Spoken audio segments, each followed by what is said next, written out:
There are 4 different theories that we're going to talk about today about why people think that the witchcraft occurred.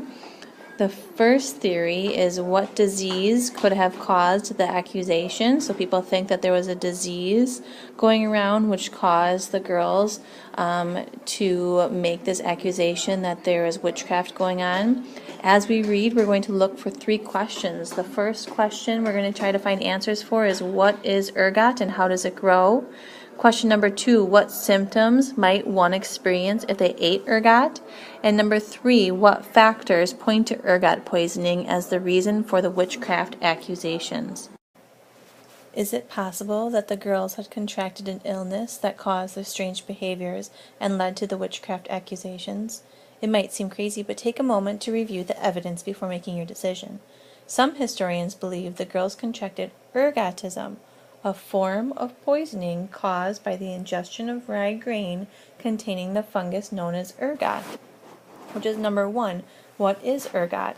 If you look down here at the picture, it's on a plant, the rye, and rye is used in baking, especially in baking and bread. So they would go ahead and they would harvest the rye to bake with, and then they would bake with it, and then whoever ate it would get that poisoning.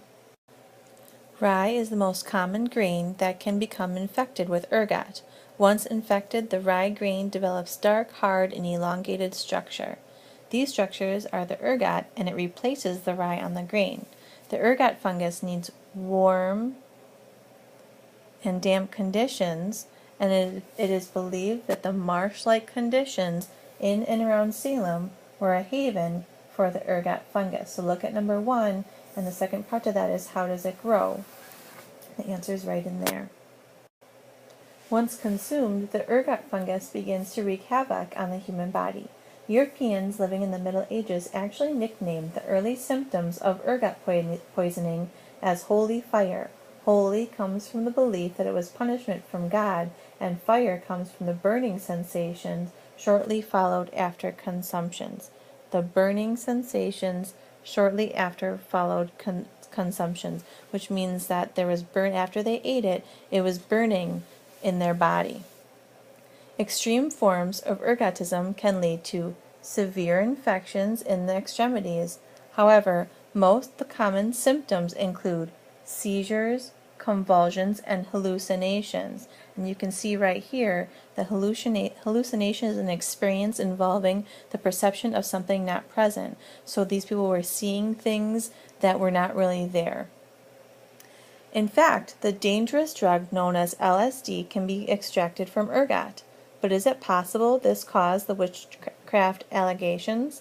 So look at number 2, and you'll see that number 2 has answers right in this paragraph here. Lastly, we're looking for the third question, which is what factors point to ergot poisoning as the reason for the witchcraft accusation. So I'm going to read that last paragraph there. It is very possible and likely that ergot populated the Salem countryside simply because the damp, marshy environment made for an ideal situations for the fungus to thrive.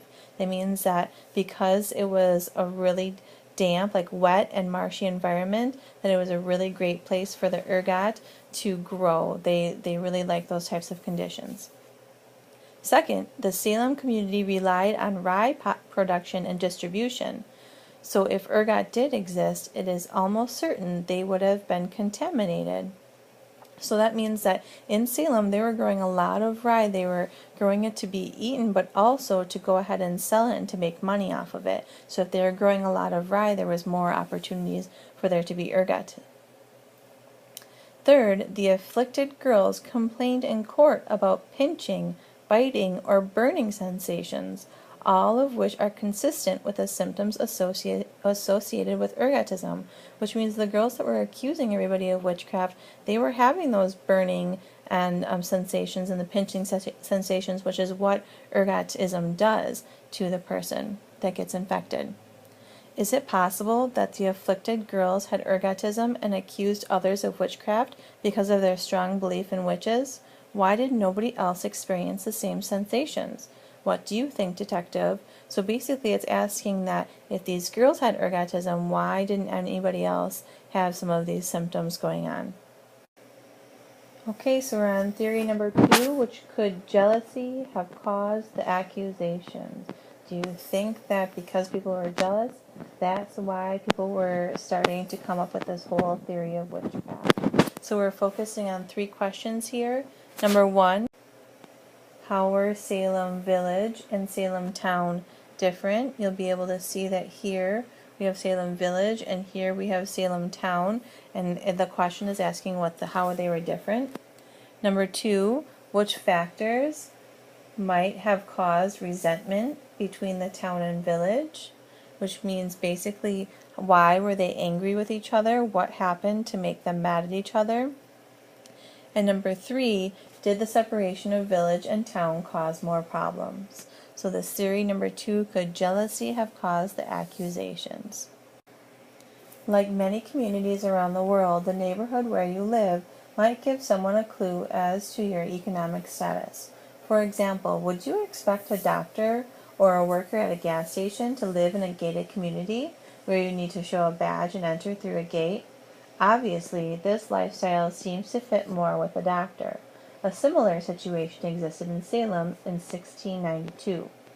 There was quite a difference between those who lived in Salem Village, out here, and those who lived in Salem Town, over here. The people who lived in Salem Village were on the outskirts of the town. However, the 2 areas were still considered one in the late 1860s, meaning this whole area together, that was still just Salem in general. These people had more farmland, were generally poorer, and had more conservative values than those in Salem Town. So here, this is the area where people were growing things. But also they were more poor and they had more conservative values. Those living in Salem Town were more prosperous, educated, and generally more respected than those living in Salem Village. So here were the people that basically had more money and more education, and they were feeling more respected. As the population increased, the divide between these 2 communities continued to grow until Salem Village asked to separate from Salem Town and create their own community. So right here, number 1, how were they different? This is where you're going to find the answer to that one. Now we're looking for number 2, what factors might have caused resentment between the town and village? Why were they angry with each other? So I'm going to go ahead and read this paragraph here. When Salem Village asked for independence from Salem Town, a great deal of commotion took place. So when they asked to be separated, there was a big deal about it. Salem Village produced the food for the area, so out here, this is where they grew the crops. So those in Salem Town, over here, grew very concerned. However, the businessmen in Salem Town set crop prices, and many lashed out by lowering prices to punish the farmers in Salem Village. So they're growing the crops out here, but in the town, they're the ones saying how much they can sell the crops for. So if they say that the crops were only being sold for a little bit of money, that means the people of Salem Village, the ones growing the crops, they're the ones not going to get very much money. Once finally separated from Salem Town, Salem Village appointed a new reverend, Samuel Parris, to lead their church. His early sermons spoke out about the power of the devil, and he even convinced the residents of Salem that the devil lived among them. Soon after, the first accusations of witchcraft took place. Look at the map above. Notice how the accusers, so that's in the squares, those are the accusers out here, those who call people witches, lived in the Salem Village, while those who were accused lived along Ipswich Road, the dividing line between the village and the town. So right here are the people that were being called witches, and these are the people calling them witches. They said the people right here were all witches. So you notice how the people being called witches all lived in one area, and the people that were calling everybody witches lived in another area. Could it be that they're just fighting with each other? Is this just an example where jealousy and the desire for revenge caused the hysteria, or is this just a coincidence? What do you think, detective? And then you have the last question up here. Did the separation of the village from town cause more problems? What do you think? Because they were separated, do you think that caused more problems? You need to answer that and answer why.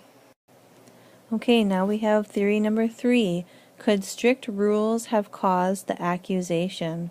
We have 3 questions here. Number 1, what was life like for a Puritan child?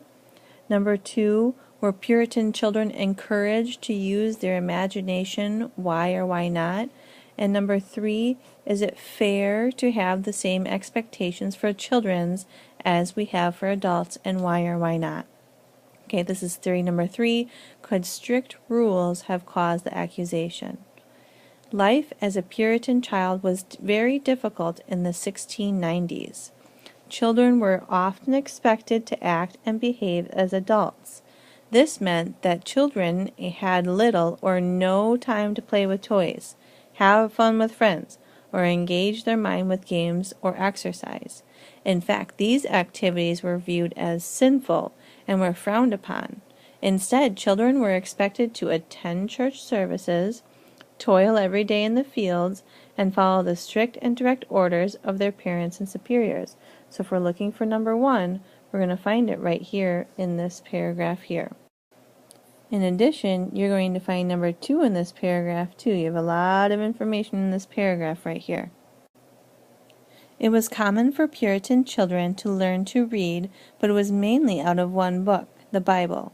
Children were taught about the widespread existence of the devil, evil spirits, and the dangers of witchcraft.